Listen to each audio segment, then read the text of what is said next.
এই যে রান্নাটা দেখছো, এটা কি বলতো? একেবারে সেই লেভেলের মুখরুচি ভর্তা, আর তার সঙ্গে বিশাল টেস্ট। এই দিয়ে তুমি একদম আনলিমিটেড ভাত খাই নিবা। তারপরে এতটাই মুখরুচি, এক কারি খাইও দেখবা যে সন্ধ্যেবেলায় খিদে লেগে গেল।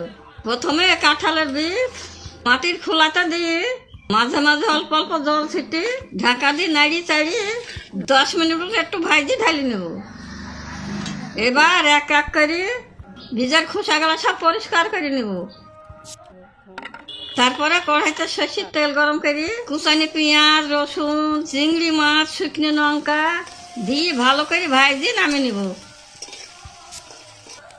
এই ভর্তা দিয়ে যদি একবার ভাত খাও, ইয়ার স্বাদ জীবনও ভুলবা না। তারপরে শিরপাটায় কাঁঠালের বীজগুলো নিয়ে ভালো করে বাটবো। এবার ওর সঙ্গে আদা, চিংড়ি, পেঁয়াজ, রসুন সবগুলা দিয়ে একসঙ্গে বাটি নেব। এটা আমার ঠাকমা বানিয়ে খাইতো, ওকে আমাদের ভালো লাগতো। এটা স্বাদ মতো লবণ ওই ভাজা তেলটা দিয়ে মিশিয়ে আবার সব সদ্য মেহি করে বাটি নেব। যে নাতিনটা চিংড়ি কাঁঠাল বিছে মুখরুচি ভর্তা বানানো হয়ে গেল। কত কম সময়তে হয়ে গেল। এবার গরম গরম ধুমা ওঠা ভাতের সঙ্গে নিয়ে খেতে হবে।